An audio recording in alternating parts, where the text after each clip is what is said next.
welcome to the Q&A Cafe here at the Georgetown Club. We're very grateful to have you here. We're very grateful to have Garrett Graff here and his new book, UFO. I'd like to start on a little bit of a personal note. Garrett and I go back, I think it's to like 2008 or 2007, somewhere around there.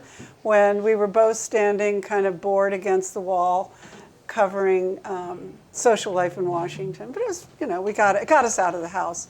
And, but very personally important to me, he wrote one of the first stories for Washingtonian about the Q&A Cafe that really helped put us on the map, for which I'm very grateful.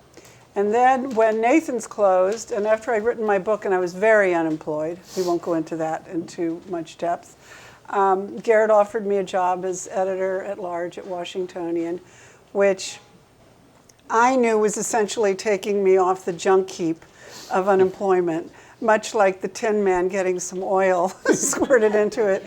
And thus began at the tender age of 62 or 63, my chance to return to journalism, which was huge. And then I'm also grateful for, while I was there, you creating for me a role doing something called Behind the Scenes, which was a weekly photograph and article where I got to go to almost every top secret place in the Washington area. I won't go into all the details, but it was fascinating. And I so loved doing that series. But, we've both moved on. And Garrett's now he's very successful in many things, but certainly an author, best-selling author. He's made is it called the short list or the finalist list? For the Pulitzer? Yes. And all of us who know you and love you are just so proud of you. So that's my introduction. But I also want to, well-deserved. As much as I wanted to go back into my past a little bit, I think it's very interesting because not everybody may be aware of one part of your past that I think is very interesting, especially since we're in a political year now. And that was the role you played in the Howard Dean campaign. But not only in the Howard Dean campaign, but you are part of presidential campaign history. I'll let you explain the rest. Sure. Thanks, Carol, for having me, and it's a pleasure to be here at the Georgetown Club, and finally, after almost 15 years and 6 books, to have been deemed worthy of doing a Q&A cafe. So I actually started my career post-college on Howard Dean's presidential campaign, which was 20 years ago, really, this winter. I grew up in Vermont and had worked on Howard Dean's gubernatorial staff in Vermont and been his first webmaster, and was part of that early team on Dean that sort of right at the dawn of social media. Just having a webmaster was unique. And this is sort of the part where I begin to sound like a real old person in journalism, where I'm like, back in the day when YouTube was launching and blogging was a big thing. I started my Washington journalism career as the blogger for a website called Fishbowl DC in the summer of 2005. Back when we used to say things like a blog? Yes. What's a blog? And as Carol is alluding, sort of my first claim to fame in Washington journalism was I was the first blogger accredited to cover a White House press briefing in March of 2005. There was a very weird scandal that sort of some of you may have like a vague memory of, and I can't even now quite remember his name, but there was a journalist at the White House who, this was the Bush administration, who was outed for being a sort of gay escort in his spare time. And he had all of these, for 2005, very racy photos online that surfaced. And the White House's response was well, anyone can come into a White House press briefing. Like, we don't judge who is a journalist and who is not a journalist. Like, we don't know. That was then. Yeah. And so I was writing this media blog for Media Bistro. The Media Bistro had just hired Elizabeth Spires, who was the founding editor of Gawker, to come over and sort of start this series of media blogs. It was me and a young Towson University student named Brian Stelter, who was writing a blog called TV Newser. And I was like, let's test this proposition. Like, can you just call the White House and get admitted to cover a White House press briefing? Before the Salakis. And it took me about a week. And of sort of calling every day, and I was like blogging about my experience every day of like, I called and talked to this person and they didn't return my telephone calls and blah, blah, blah, blah, blah. And then actually the president of the White House Correspondents Association, who's a Reuters correspondent that year, sort of interceded with it was Ari Fleischer at the time, was the press secretary. Yeah. And they were like, we actually, as the Correspondents Association, really do believe that, like, if someone says that they're a journalist and they want to come cover a White House press briefing, they should be able to. And so there you were. I went in and I went for about 3 days and I was like, this is really terribly boring and not that useful for journalism, and left. Yeah, I would bet today if no one could persuade you to go on that beat, because I think many people get in there and find it's probably useful for TV, but not necessarily useful for print. Yeah. And well, thank you for sharing that, because I think it's very interesting. You've had many lives, and like I said, you were at Washingtonian for a while, where you hired me and you hired Shane Harris, who's in this room somewhere. Yeah. And that was an important part of my life, too. So, Garrett, I mean, it's like you're everything in my life. I want to, I could do 3 one-hour interviews because there's so many interesting things here. I'd like to do something with this book, and then I want to get to an earlier book or two. But let's start with this book. How many people in here believe there are space aliens and extraterrestrials? Okay, we've got a few believers. All right. Well, you think so too. Yes. So this is sort of a funny book for me, of all people, to have written. I am not a lifelong ufologist, as they are called. That's a word, actually. And was not raised on Star Trek or X-Files or Devouring. And not the Jetsons either. Yeah. But I got interested in this subject as someone who has spent sort of 20 years covering national security. The books that I've written before this are about the FBI and the war on terror and cybersecurity and the Cold War and the government's doomsday plans and Watergate, which was my book immediately before this, which has a sort of weird resemblance, which we can talk about, to the book on UFOs. And what I began to see, really starting in 2017 in national security circles in Washington, was a change in the way that people in Washington talked about UFOs. And you began to see serious people talking seriously in Washington about UFOs, what the government now calls UAPs. What does that mean? UAPs is, it's funny, and I'll digress for a moment and then and answer your question, and then come back to the to sort of the genesis of the book. So the modern flying saucer age begins in the summer of 1947, and that there is a Idaho businessman named Kenneth Arnold, who is flying his private plane through the Pacific Northwest near the Cascades, and he sees 9 saucer-shaped objects moving at tremendous speed.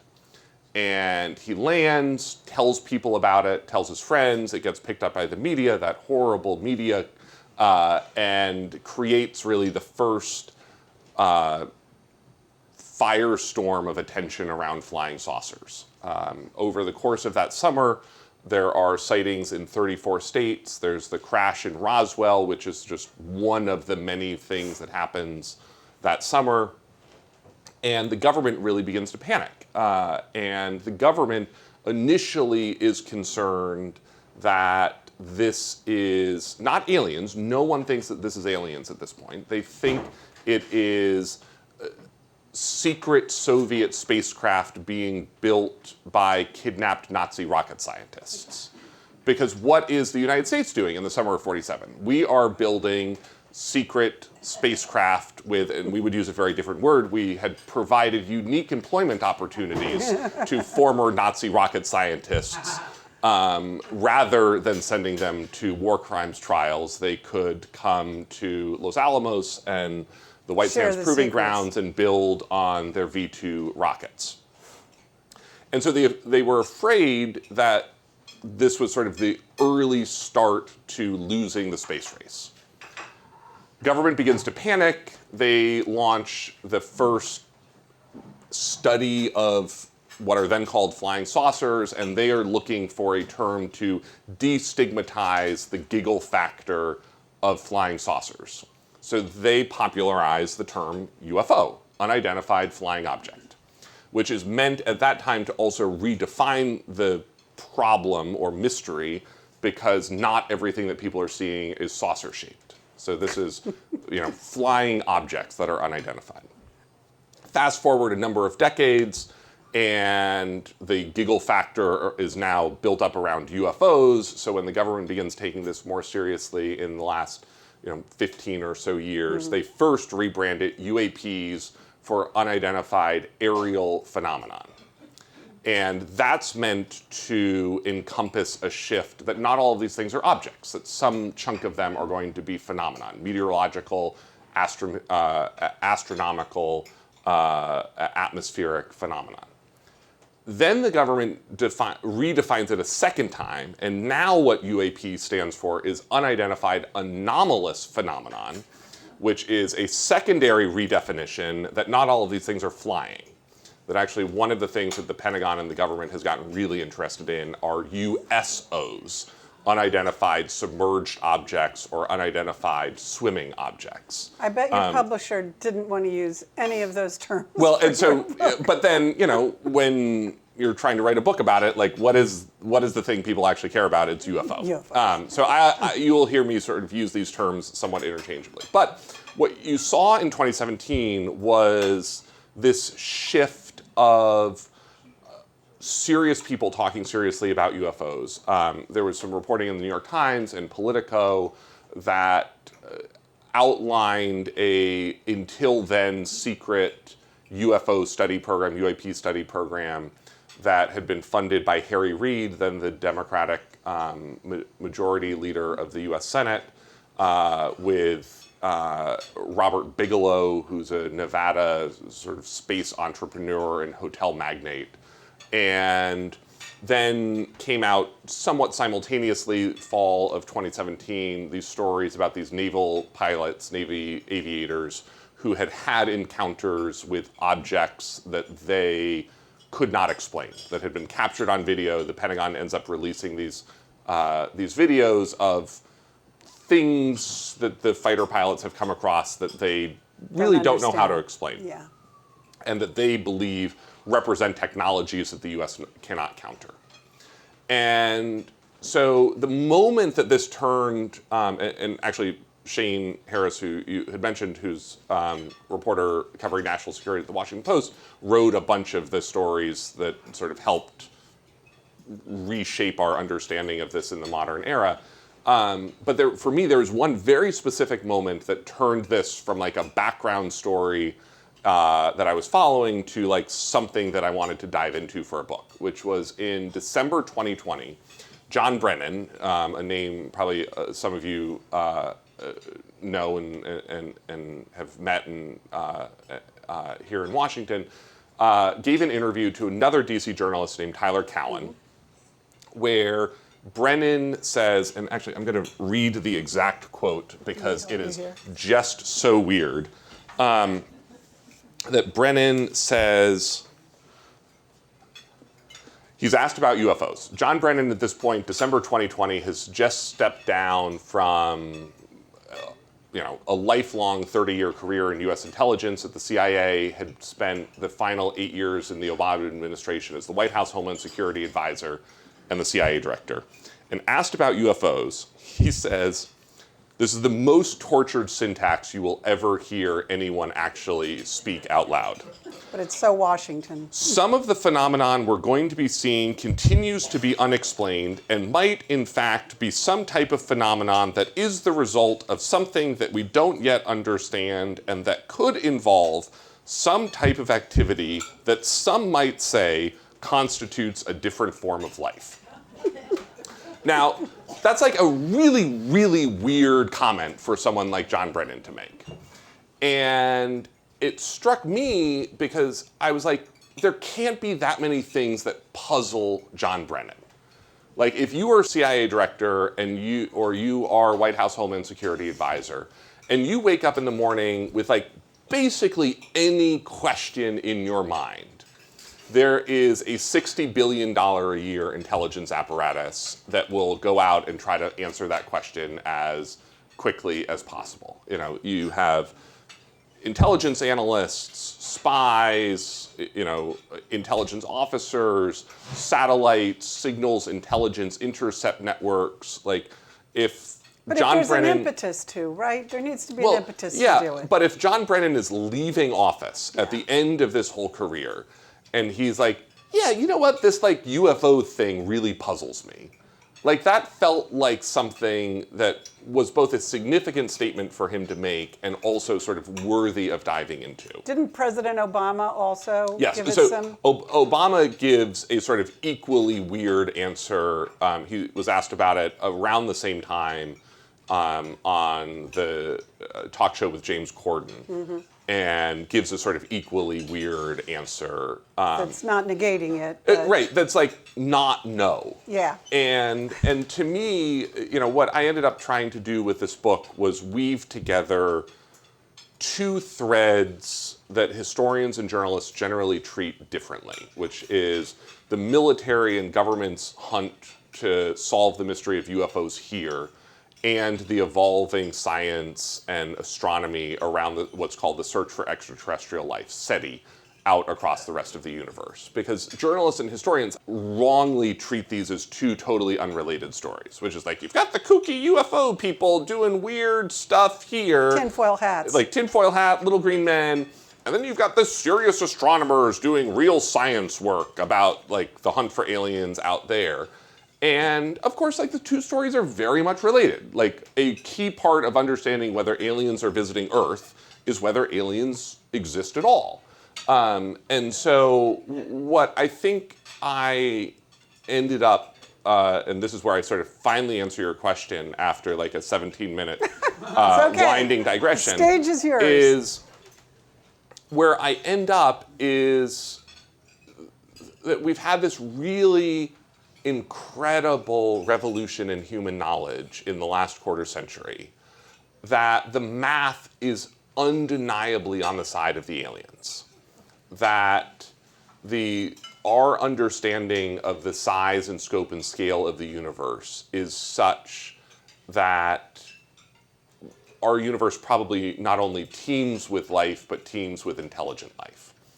That as we have sort of come to understand the true vastness of the universe, as late as the 1990s, we did not understand that there was a single planet outside of our own solar system. And we now believe that effectively every star in the universe has orbiting planets. And that a large number, not a large percentage, but a large number of those fall into what scientists call the Goldilocks zone, which are planets that are not too hot, not too cold, and capable of supporting water, capable of supporting an atmosphere, and would be habitable to life as we know it or understand it. And that number, in the roughest possible number, is 1 sextillion habitable planets across the universe. So that is 1 billion trillion habitable planets. So like you can believe the odds of life are low and long, but like it's really hard to believe that we are a like 1 in sextillion chance across the universe. Basically, there's no man on the moon.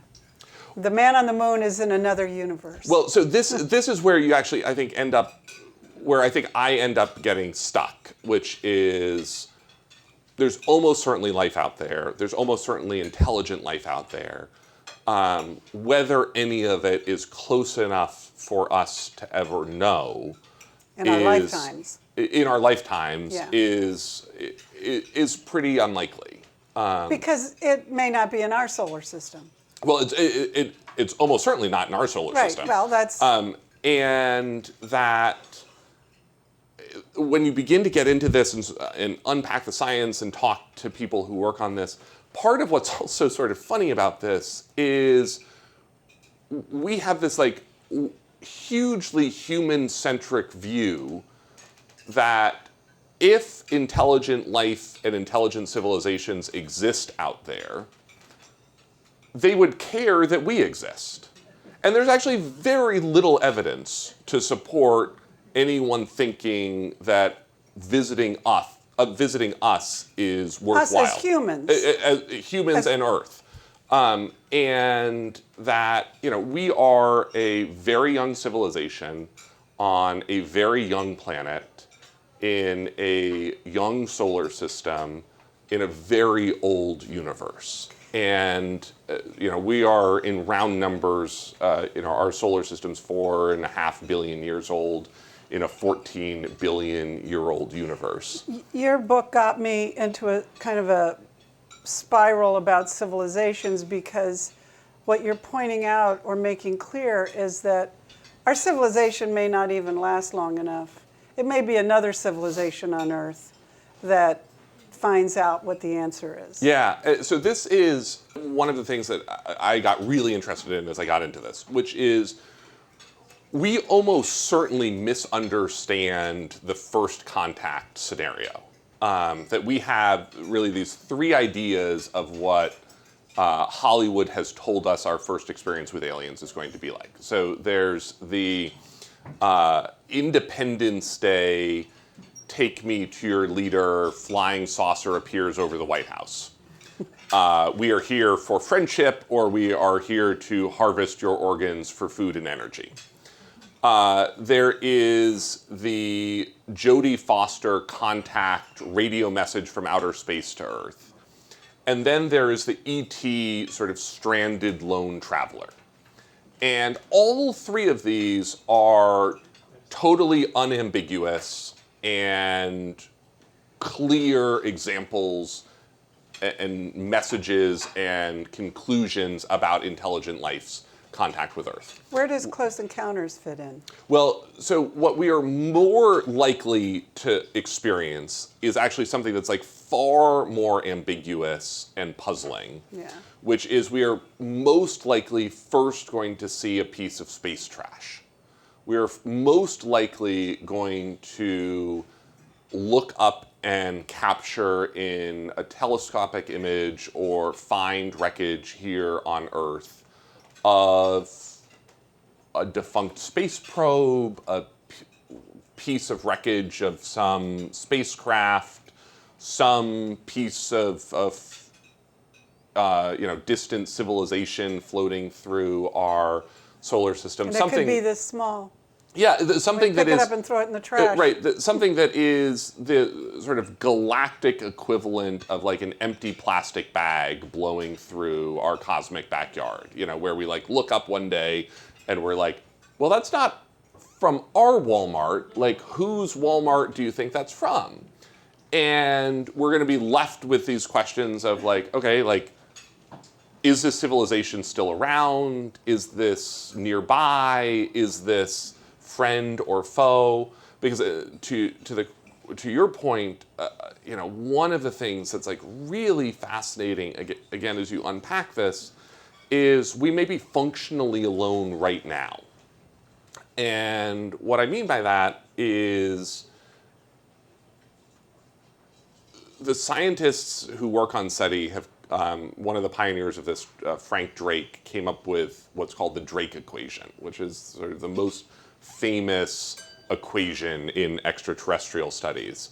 And it's this like very logical calculation of how many intelligent civilizations are out there that we might have contact with. And it's how many planets are habitable, what percentage of habitable planets develop life, what percentage of life develops into intelligent life, what percentage of intelligent life, then goes on to explore the solar system, explore the universe.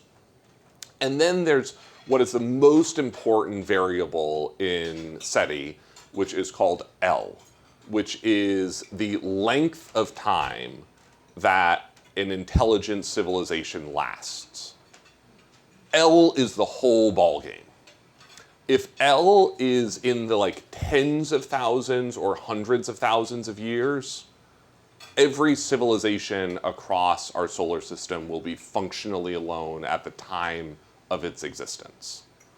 You may have intelligent life all over the universe, but each of it is sort of the equivalent of like a flash in the darkness. Wow. And if you end up with L being like millions or billions of years, like life may be all around us. And that one of the things like the James Webb Space Telescope is like just blowing our minds about the weirdness and the size of the universe.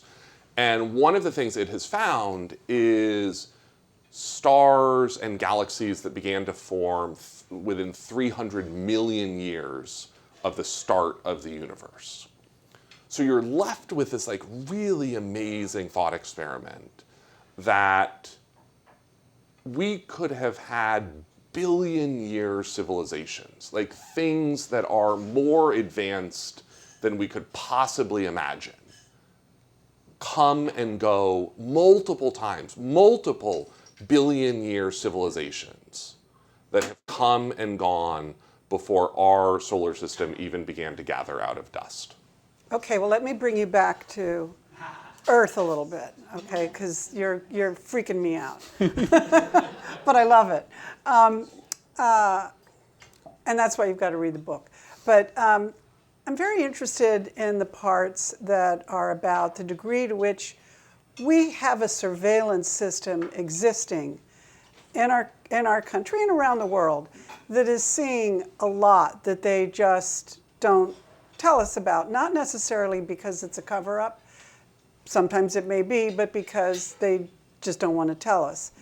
And it was interesting when you pointed out two things, how that came into play when the Chinese balloon was floating over us, and also when the submarine, the little mini sub, went down and imploded by the Titanic. Yeah. These people who were always watching knew so much more than we knew in real time. Yeah.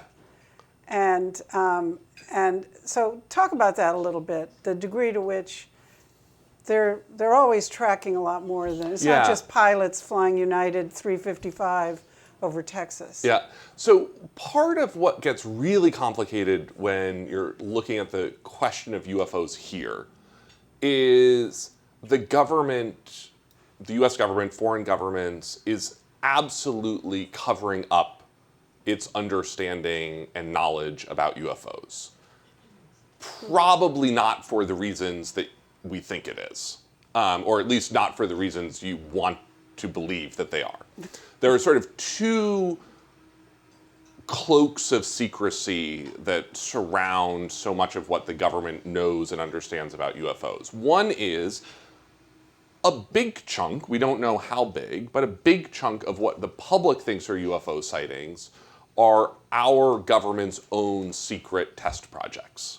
A big chunk of what the public thought were UFO sightings in the 1950s was the CIA's development and testing of the U-2 spy plane, which was a UFO. If you were a commercial pilot flying across the western United States and looked up and saw a U-2 flying, it was a plane flying at an altitude that planes didn't fly, that didn't look like any plane that was known to exist. It's flying at speeds planes were not known to fly. Like, That's the literal definition of a UFO. More recently, that's been the SR-71, the A-12 Oxcart, the stealth bomber, the stealth fighter, presumably sort of stealth drones. Every so often, like, we have these moments like the Bin Laden raid where it's like, oh, turns out we had like this secret stealth helicopter that no one knew about that we like left crashed against the wall in Abbottabad.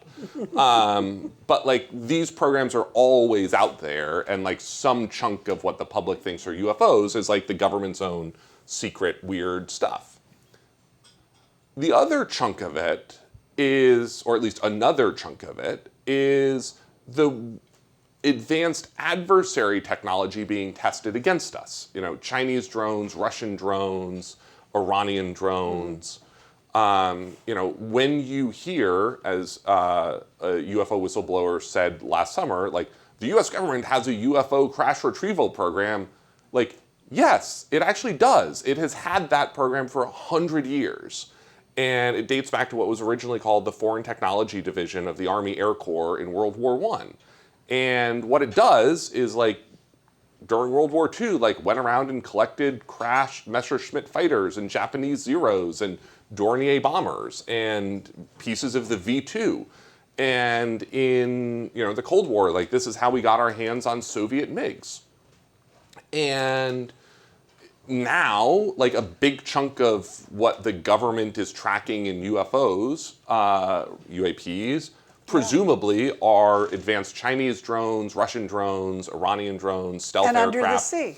And we know, again, why, sort of part of the reason how this became UAP, anomalous phenomenon, is one of the things that the Pentagon has said about its renewed hunt for UAPs is, as part of studying modern UAP sightings, it uncovered what was a heretofore unknown Chinese transmedium drone, which is to say a Chinese drone that came out of the water and transitioned to flight, which was a technology that the US did not realize China had until it began to study these modern UAP sightings. And so, some chunk of this is the government's own squirreliness with talking about what its sensors and radars pick up and what it understands about what these technologies are that are being tested against, U.S. ships, U.S. air defenses.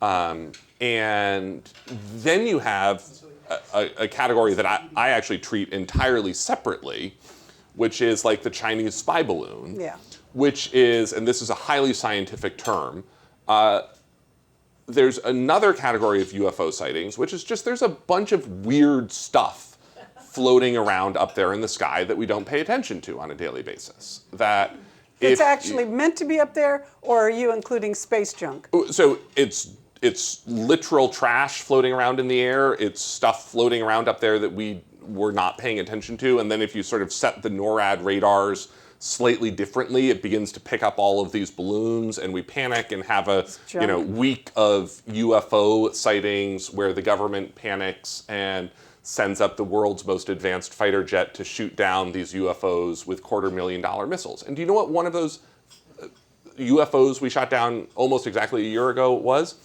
It was a hobbyist balloon by the Northern Illinois Balloon Brigade Meteorology Club that was floating over Lake Huron that, like, we just didn't know was up there. And then, like, you set the radars a little bit differently and it pops up, and we went up and shot it down with a $250,000 missile. And, like, that stuff is sort of always up there, and we're just not paying attention to it on a daily basis.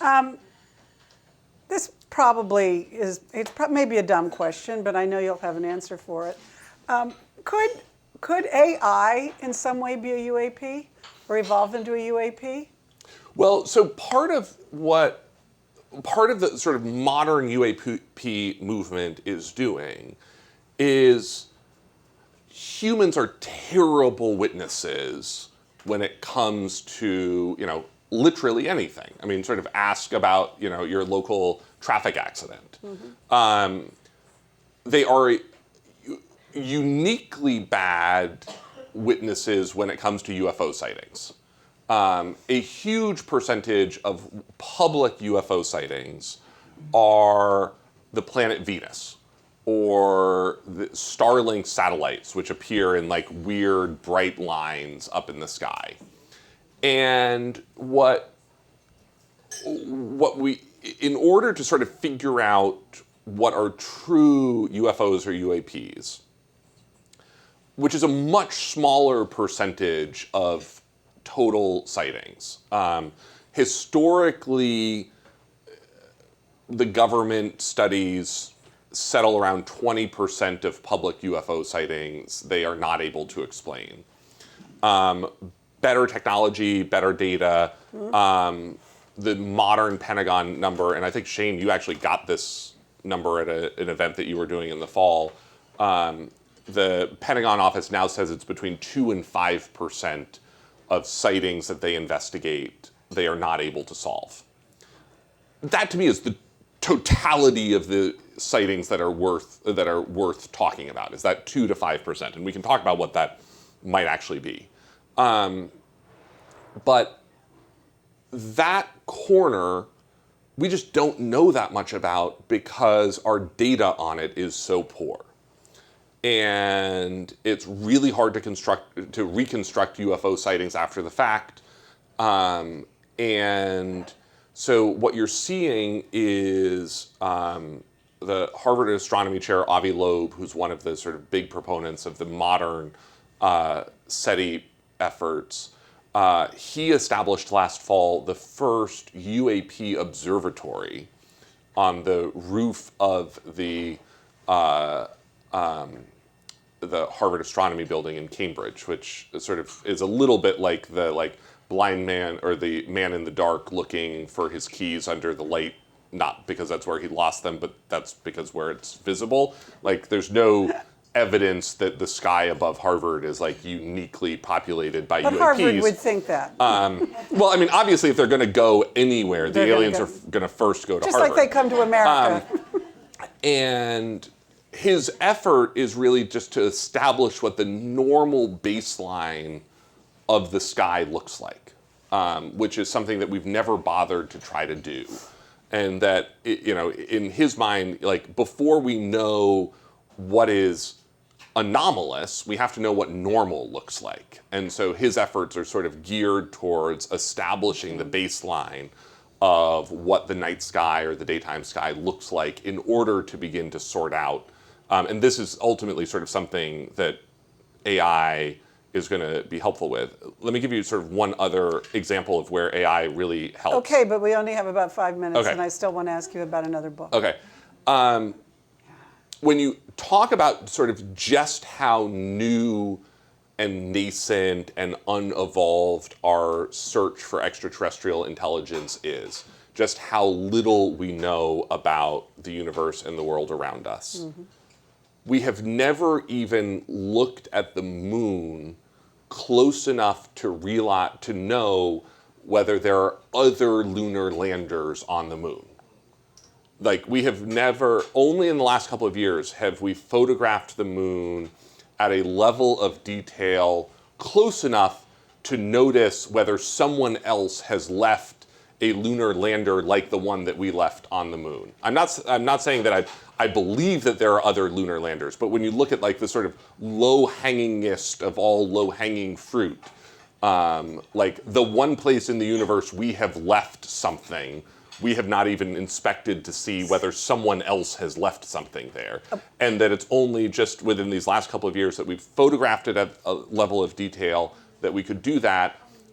And we're only now getting to the point where we have the computing technology to study those images at a level where like the moon could be filled with other civilizations, lunar landers, and we just have no idea. Well, okay. I said I could talk to you for 3 different shows about all of this, but I do want to squeeze in just a few minutes on The Only Plane in the Sky, because I think, you tell me, I would imagine that was an enormously emotional project for you. It is Garrett's book about 9/11, and it is an oral history of a whole range of people who had key roles that day, from the president down to the families of survivors. And I couldn't put it down. Since we have so little time, could you pull one or two moments from it that got to you the most? Sure. Please. So this is a book I did in 2019 that, as you said, is an oral history of 9/11. And it's 480 voices, people who lived that day, talking about their experiences that day in their own words. It actually grew out of a piece that I did for the 15th anniversary in 2016 about President Bush's day on 9/11, and actually spoke to and one of the sort Ann of Compton. key Yeah, on the participants plane. in that original was on piece the only plane in the was sky. Ann Compton, then ABC News correspondent on Air Force One that day. Yeah. And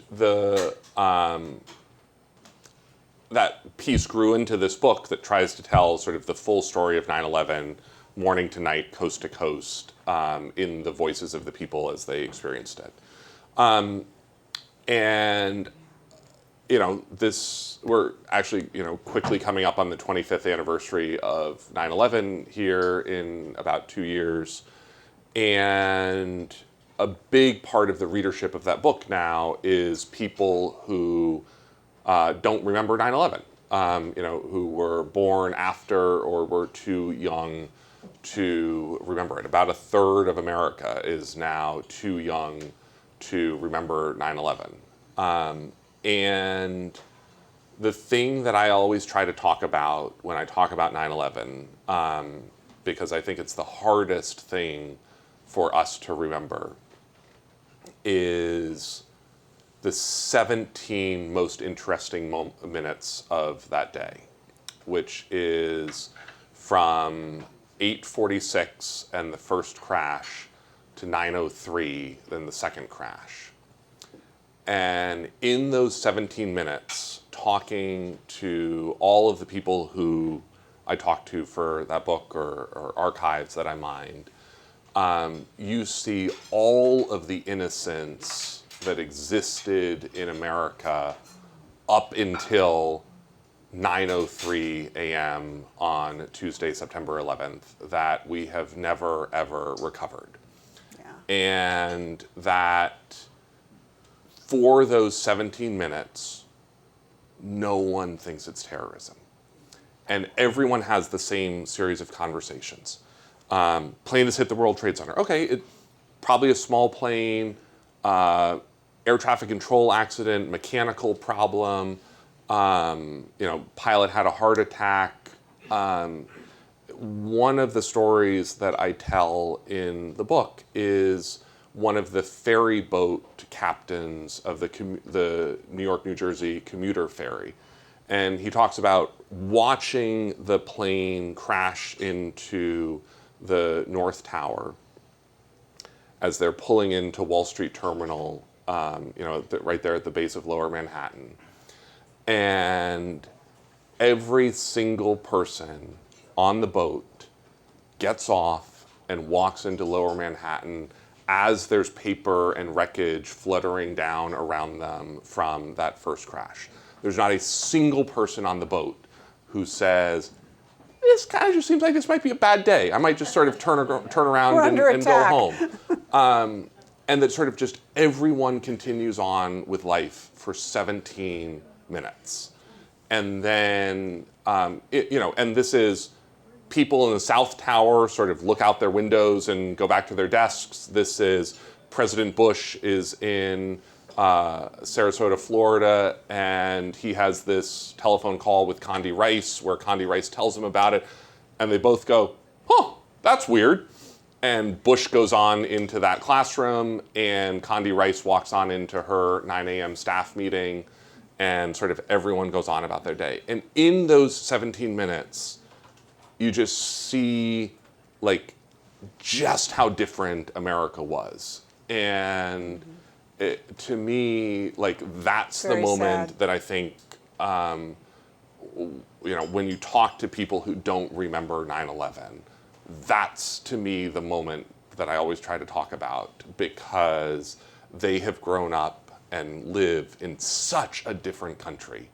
And it's one that those of us who were alive on 9/11 and remember 9/11 remember, like, just in America that was like just so fundamentally different, and that we are now sort of like afraid as a society and as a country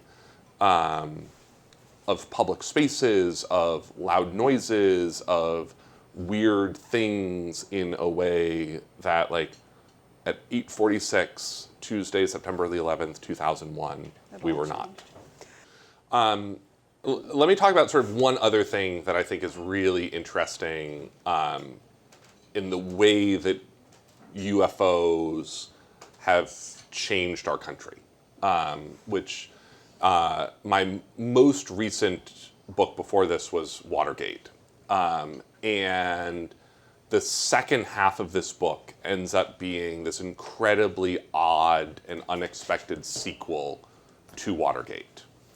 Because what you see happen in the 1970s and 1980s is the rise of the UFO conspiracies and the rise of the Roswell conspiracies, particularly in the 70s and 80s. And it comes in the wake of Watergate, it comes in the wake of the Pentagon Papers, Vietnam, the Church Committee, the Pike Committee, and the UFO conspiracies in the 1980s are the first place that you see in American politics what we would now call and now recognize as the emergence of the deep state. The idea that there is this shadowy cabal of sort of professional government operatives, like, working at cross purposes with elected officials or the general public. And it lays the intellectual foundation in American political life for the far-right extremism of conservative talk radio in the 1990s. And there's one very specific figure that I talk about in the book who sort of becomes this bridge figure, Bill Cooper, who's someone that some of you might remember from the 1990s from talk radio, one of the pioneers of conservative talk radio, who is one of the original UFO conspiracists of the 1980s, becomes one of the big conservative talk radio hosts of the 1990s, has one of the most popular conservative talk radio shows in the 1990s, drifts sort of ever further into the fringe. By 1995, his biggest fan is a guy named Tim McVeigh, who in the spring of 1995 goes out to Bill Cooper's house in Arizona with his buddy Terry Nichols and has a conversation in Bill Cooper's driveway about, far-right conservative wacky-dom and white supremacy. And then gets back in his car, and Tim McVeigh says to Bill Cooper out the window, "Watch Oklahoma City." And Bill Cooper, of course, doesn't know what that means, doesn't... What could you do with it? There's he just nothing, yeah. goes on about his life. April 19th, 1995, the Alfred P. Murrah Federal Building is destroyed by McVeigh and Terry Nichols. And Bill Cooper inspires and becomes the mentor to a second bridge figure, a young public access talk show host in Austin, Texas, named Alex Jones, and becomes sort of the inspiration to Alex Jones, who, of course, goes on to birth the 9/11 truther movement and the sort of conspiracies. Sandy Hook. Yeah. And The Big Lie. Mm-hmm. And Bill Cooper sort of has his own, he drifts off sort of ever further. He and Alex Jones have a big falling out after 9/11 about 9/11 trutherism. Bill Cooper at that point is locked into a feud with a rising Arizona prosecutor named Janet Napolitano. He has become sort of full far-right wacko tax protester and dies in December 2001 in a police shootout when sheriff's deputies come to arrest him. He opens fire on the deputies return fire and kill him. But to me, one of the things that I think people don't really realize, and like one of the things that makes this subject so salient to our modern moment, is you don't get January 6th without the intellectual foundation of UFOs and UFO conspiracies from the 1970s and 1980s. So, like, in a very weird way, like, this thing that like feels so wacky and so far out there, like, is actually at the core of our modern politics in a way that I think most people don't realize and understand. Thank you so much, Garrett. Really, it's been a delight to have you here. Yes, get UFO. Yes, get The Only Plane in the Sky. Yes, get Watergate. Yes, get Raven Rock. Just go on Amazon or whatever your favorite bookseller is and get all his books. Thank you. Thank you, Carol. Thank you all Garrett. for coming today. Thank you.